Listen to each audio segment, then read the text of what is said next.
First step काय आहे? आपली वाक्यातील सगळ्यात आधी नाउन शोधूया. नाउन शोधले स्टेप फर्स्ट. नाउन शोधल्यावर काय 2 नंबरला एक काउंटेबल आहे का ते शोधले. 3rd नंबरला काय आहे? काउंटेबल असल्यास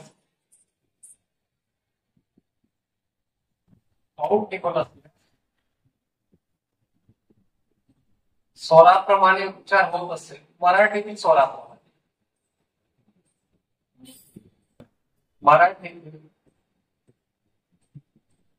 स्वराप्रमाणे उच्चार, मराठीतील स्वराप्रमाणे उच्चार होत असेल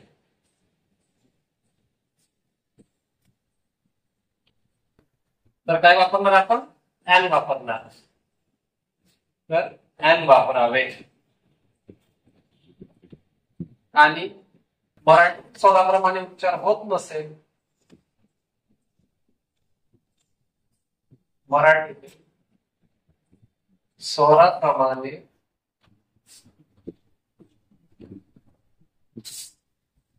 उच्चार होत नसेल, होत नसेल तर ए वापरावे.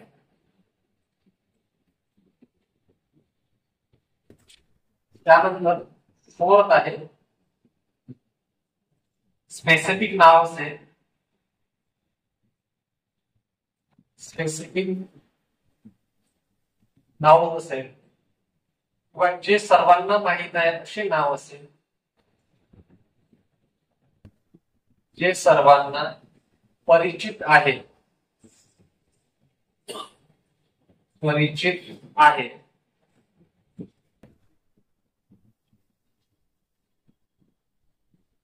असे नाव असेल तर द वापरावे.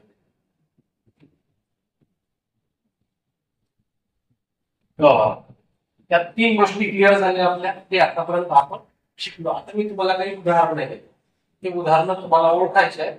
ते ए ॲन लावणार आहे, ए लावणार आहे, द लावणार आहे. ठीक आहे.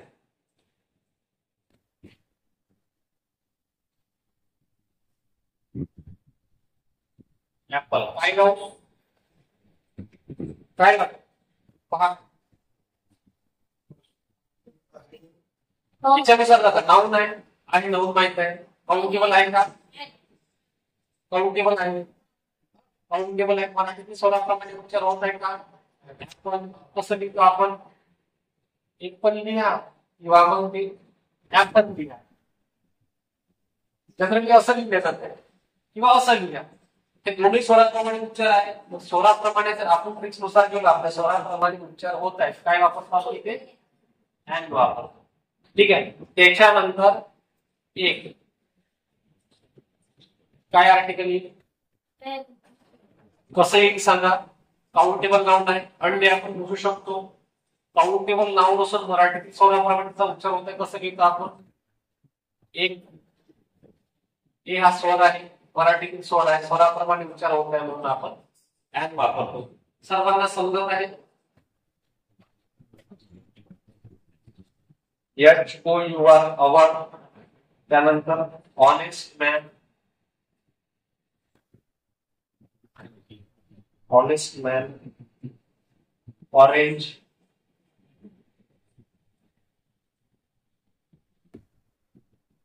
आयडिया आणि हेअर.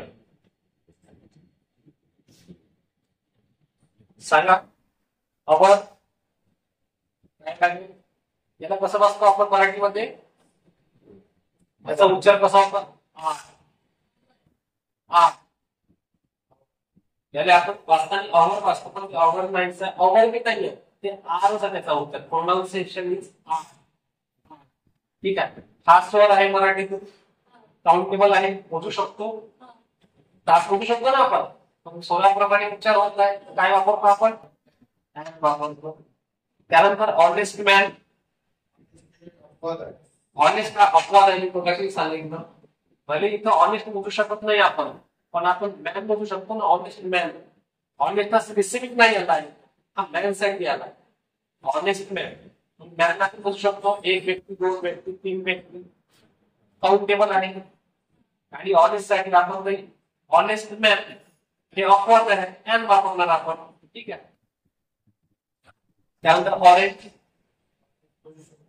मोजू शकतो.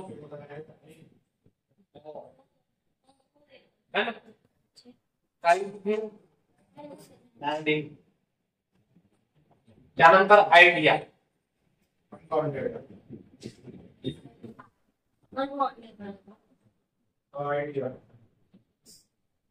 मोजू शकत नाही. आयडिया माझ्याकडे एक आयडिया आहे, माझ्याकडे दोन आयडिया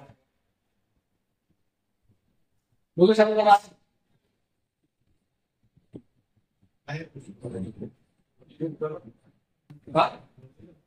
आयडिया मोजू शकतो ना आपण. कशा बोलू शकतो रे? एक आयडिया, दोन आयडिया, आयडिया मध्ये पासवर्ड आयडिया वाटला. आयडिया आयडिया मोजू शकतो ना आपण. बरं, आता मला सांगा, हे स्टँड लावायचं आहे, त्याच्यापेक्षी आपल्यापासून किती आयडिया आहे? आपल्याकडे स्टँड कोणत्या पद्धतीने लावायचं, कोणाकडे एक आयडिया असेल, कोणाकडे दोन प्रकार आयडिया असेल, की नाही इकडून लावा, तिकडून लावा. हे विषय आपले क्लासिक पेज कसे लावायचे आयडिया आपण म्हणू शकतो की आयडिया तिकडून लावा, कोणीकडे इकडून लावा. हे माझ्याकडे आयडिया असं आयडिया आपण मोजू शकतो, इथं मोजू शकतो, तिथं मोजू शकतो. आयडिया मोजू शकतो आपण. ठीक आहे. आणि आपण आयडिया स्वराप्रमाणे विचार होईल. त्यानंतर तुम्ही मला केसही म्हणू शकत नाही. काउंट नाही म्हणू शकत. एक केस, दोन केस, त्याला तर किती वर्ष लागून जातात. तुम्ही म्हणू शकतो ना आपण पॉसिबल आहे का? पॉसिबल आहे म्हणून तेव्हा बोलू शकतो. त्याला लिहितो कसा आपण?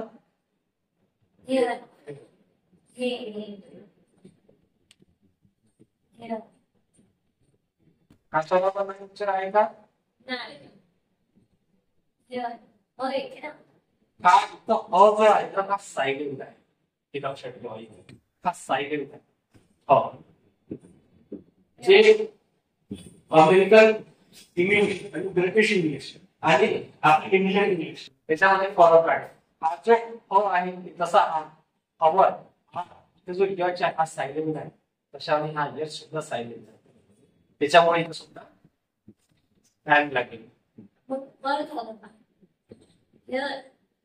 हे हेअर आहे, हा यच सायलेंट आहे, म्हणून इथं सुद्धा टाइम लागेल. काही गोष्टी अपवाद आहेत. इंग्लिश लँग्वेज प्रत्येक ठिकाणी प्रत्येक गुण दाखवत नाही. जपानमध्ये होऊन लागतो 1% अपवाद असतात. ते अपवाद आपण इथे लिहिले सायडिया हे ऑगस्ट. ठीक आहे. त्याच्यानंतर आपण आणखी काही युरोपियन काही काउंटेबल आहे. युरोपियन कंट्री मोजू शकतो आपण, काउंटेबल आहे. पण स्वराप्रमाणे उच्चार होत आहे का? इथे ई आहे, ई हा स्वर आहे इंग्रजी मधला, पण याचा उच्चार कसा होईल, कसं लिहितो आपण?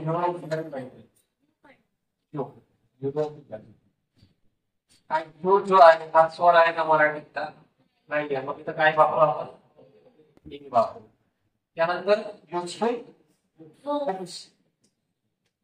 आता हे जो हा सुद्धा स्वर आहे, पण लिहितो कसा आपण?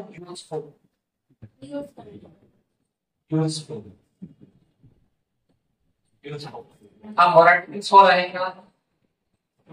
नाही आहे. फक्त काय? आता हे युनिफॉर्म. युनिफॉर्म कसं लिहितो आपण? युनिफॉर्म. हा मराठीतील स्वर आहे का? नाही आहे. मग इथे काय? आणि हे सोल्जर. इथे काय? सोल्जर. स्वर तर नाहीच आहे. दिसत आहे आपल्याला स्वर नाही आहे. काउंटेबल आहे. सोल्जर म्हणू शकतो आपण. तर स्वराप्रमाणे उच्चार होत नाही. स्वराप्रमाणे उच्चार जर होत नसेल तर येईल. आता इथे काय सांगा? सन.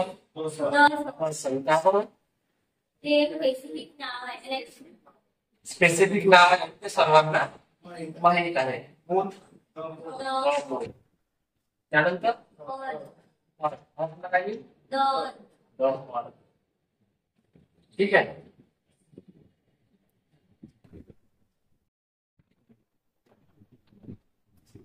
आर्टिकल आपल्याला कुठं लागतात ते तर माहित झालंय, पण कुठं लागत नाही हे माहिती पाहिजे. जर वाक्यात इथे लिहितो मी,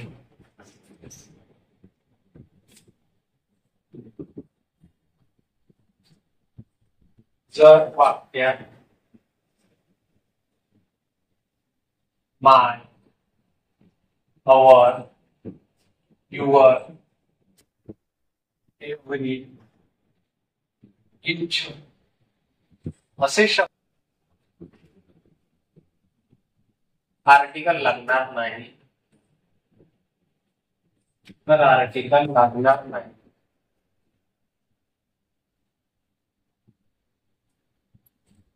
आर्टिकल कुठे लागणार नाही? जर वाक्यात my, our, your, every, her, his, its, one's हे अशा आले असेल तर आर्टिकल लागणार नाही.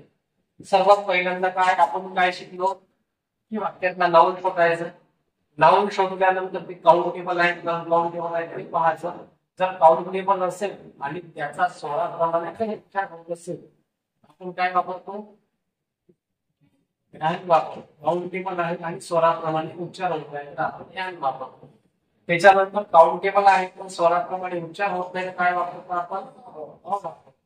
जर एखादी स्पेसिफिक गोष्ट असेल किंवा एक्झॅक्ट त्याच गोष्टीबद्दल जर बोलत असेल की सर्वांना माहित आहे त्या ठिकाणी काय वापरतो? द वापरतो. पण काही गोष्टी अशा आहेत जसं ज्या ठिकाणी ॲन वापरू शकतो त्या ठिकाणी आपण द पण वापरू शकतो. जसं एखादी आता इथे काय आपण ऍपल साठी ॲन वापरत नाही पण मी एक ऍपल आहे इथं ठेवलं काय हे ऍपल इथं तुम्हाला दाखवलं समजा किंवा हा पेन आहे या पेन बद्दल स्पेसिफिक जर मी बोलत आहोत हा पेन ब्लॅक आहे बरोबर हा पेन ब्लॅक आहे या कंपनीचा पेन आहे असं जर मी बोलत आहोत तर तेव्हा या पेनला सुद्धा द लागू शकतो. जर स्पेसिफिक आपण एखाद्या गोष्टीबद्दल जर बोलत आहोत जरी तो काउंटेबल असला म्हणजे नाउन हा जर काउंटेबल आहे आपण काउंटेबल आहे याचा उच्चार जरी स्वराप्रमाणे होत आहे पण जर तो स्पेसिफिक आहे त्या ठिकाणी प्रश्नामध्ये तुम्हाला कसं दिलाय डिपेंड करते त्याच्यावर की आपण ॲन वापरू त्या ठिकाणी द सुद्धा येऊ शकतो. द केव्हा येईल जेव्हा एखादी गोष्ट स्पेसिफिक आहे.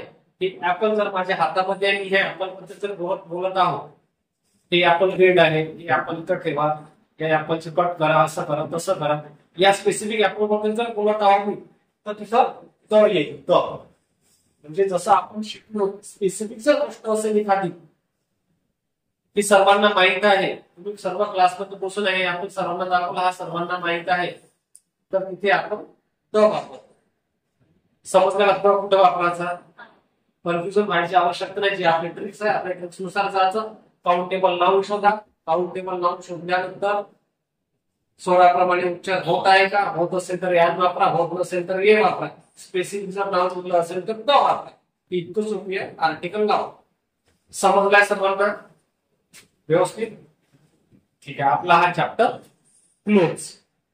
उद्या याच्यावर काही क्वेश्चन आहे काही क्वेश्चन आपण घेऊ ठीक आहे.